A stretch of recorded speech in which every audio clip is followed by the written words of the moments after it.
I did learn something when I was doing comedy in South Africa. Well, in Joburg specifically, Cape Town sucks. You want to tell us what happened the one time? Yeah, that's one for the pod. That's one for the pod. There was one time I got booed off stage, but from white students and woke motherfuckers, white students in a specific. How did you know there were students or just that age? Because it was the area, so it's like it was a student district in like a student bar. That Could have was famous expected it for to be fair. Yeah, Could have yeah, expected but, it as well. but let me explain. Like, let me explain. Like why What I feel happened? why I might, you know, I've said some things on here already that's my people were like, ooh, you can't say that. The thing is, when you're in Johannesburg, I was the only white guy, right, in the whole audience. I was the only white comedian in front of an all black crowd.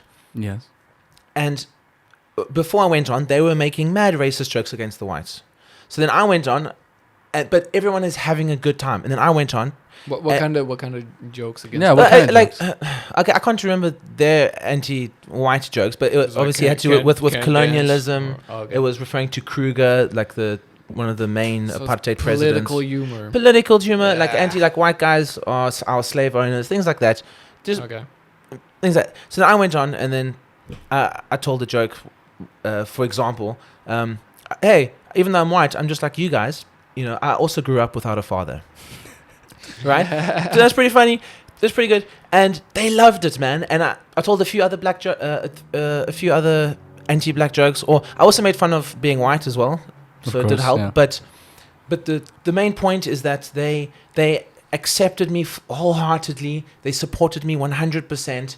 They showed the love. You know, they took as good as they gave it. I had an awesome time. I've never felt so loved and appreciated. And when the host brought me on stage, man, he got that crowd worked up. He got them worked up. This guy's from Poland, and fucking everyone, like they were already laughing before I already came on the stage, right? The energy in Johannesburg is fucking wild. It's wild. You come to Poland, everyone's like deadpan and quiet, right? So that's what I learned about being in Johannesburg is to bring that energy. Like you bring that energy. You bring energy all the time. Yeah, you do. Yeah, but more so, dude. And like if you bring the energy, like the crowd responds to that, and then you feed off that energy. So you present the energy, and then they bring it back to you, and then you feed off that, and off you go. And like I thought I had energy, and man, those guys in Joburg are killing it on stage, and the crowd is wild. It's fantastic. It's like the Americans, because Americans are known to be like very extroverted. It's similar to America. Oaks just want to have a good time, and they're there to have a good time, and they're having a good time. Whereas but wait, your incident was not in Johannesburg, was it? So then I went to white suburbia Cape Town. There was quite it was mostly white people, mostly white students, and so the black comedian that guy. So I did one at it's very racial in South Africa. So there are also there's the coloureds especially in Cape Town, the coloureds hang out together. Okay, I feel like I'll have to explain myself when I say coloured, right? What do you mean? So there's a race of people that they call themselves coloureds. They're known as coloureds because they're from the Khoisan. They're also mixed black and white, and they have an accent. They have their own dialect. They have their own culture, and they're coloured. Like you don't call them like. Trevor Noah has a joke about it, right? Trevor Noah has a joke, and you don't. If you call them anything else, if you call them mixed race, they will take offense because that's not who they are. They're coloureds, right? It's a culture. It's a community of people. So that, but then there's them, but then there's also the black community, and then there's the white community, right? Of comedians and of just the general in the suburbs and things like that. Okay, so I went to. This was in like a student district, mostly white students in Cape Town. And the black. So there was a black comedian. So the point I wanted to make was So the reason why I explained that was in Johannesburg, all black, they loved me, like they treated me like family. I went to Cape Town. They're so stuck up and pretentious, and they all felt threatened by me. Well, that's the feel. Like, is that the difference between Cape Town and Johannesburg, that's or just the neighborhood? No, it's the difference between Cape Town and Johannesburg. Cape Town, they're a bunch of pricks. Nowhere to go now. It's like Amsterdam in the Netherlands. They're flipping. They're so like they're not willing to help out. They're very off-putting, and so I really didn't feel like comfortable. And then the crowd was also a bit. And then you decided to quote Cardi B's lyrics. So the so the black comedian brought me. I don't like him. He brought me on stage and he said, "Oh, so now we're gonna do our coconut quota system, and we're gonna because it was all black comedians." And then he's like, "Now we're gonna bring our quota." So he started with the racial joke. Yeah, we're gonna bring on our white quota comedian. So I went on and I said, thanks very much. Apartheid is still alive and well. You know, so like I fed off. Thank you very much. Right, so I fed off that. Right, that's funny. Like, that's cool. But cool. How was the response to that joke? The audience, they just pulled back, man. The apartheid straight away, like right away. You can't say apartheid. You can't mention race because you're white. So then, I'm already fucked. And then the joke that worked here in Poland about I make a I first started with a feminist joke about Batwoman and like how she I won't tell the joke here, but basically it was like an anti-feminist joke about Batwoman only existing because she's a woman, right? But like it's a funny joke. It's not great, but it's fine, right? There's nothing wrong with it, and obviously it's a flippant joke, right? It's a joke. We're comedians, but then they pulled back even more, and they're like, oh. And I got some oohs. At that time, you decided to quote Cardi B. So you know in comedy, right? Like if the crowd's pulled back, I've already lost them. You lean into, you just lean into it. So like, fuck you guys, I'm just gonna lean into this. Well, okay. So I thought, all right, here we go. Let's hit you with let's educate you people. So I mentioned some. So I said a Cardi B. I said a Cardi B line. So I was making jokes about the lyric. So I'd say a lyric or a line, and then I'd make a joke about it, right? One of the lines had the N-word in it. That's it. And the joke was about something else. But I just said the line. That's all I did, right? Apparently I can't do that. Cardi B, yeah. But it had the N-word in it. And they just started booing me to the point where I had to get off stage. They just they're like, boo, you didn't get finish? off. They're like, get off. Oh yeah. And they were just shouting at me, boo, get off stage. Wait, was there footage of that, or because I didn't see that? You sent the video. I have the text here, so I just looked it up. Oh, you have it. You have it. Yeah. Nick sent on the 20th of July. 20th of July. There you go. At 9 5 days before my birthday. Oh damn. At 9:56 p.m. So wait, you have 5 minutes and you got booed off. What after? What was it? I don't know. But I think I was. I don't know. It must have been three minutes. About 3 minutes. So but the point is, they already had pulled back with the first joke. Then the feminist joke they did not like. Then. But so once the N-word came out, it was game over.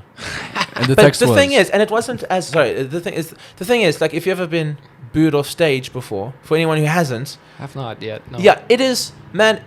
Just to have even that, because when the first guy started, when he was like, okay, it wasn't the whole crowd that booed me off. It was like 2 or 3 people. But when the whole crowd is oohing and ahhing, and you have 2 or 3 people going, boo, get off. Yeah. What that does to your psychology, and when you're on stage and oaks are going, boo, get off. That is hard to. Yeah. So it is hard to deal with, man. It is hard to. Well, what it did was it fucked with my rhythm and my jokes, and I couldn't think of anything. Like I blanked. Didn't have any notes either. No, I was on stage just without any notes, because I told the same joke a few times, so I knew it, right? And I had just blanked. I was like, oh shit, I don't know what to do. Like, I've never been booed before. It's my first time being booed. So I was like, all right, I guess this is my time. And I just, I got off stage. But then it got even worse because I tripped over the mic. Oh, shit. So I tripped on stage, smashed the microphone stand, goes down. It took...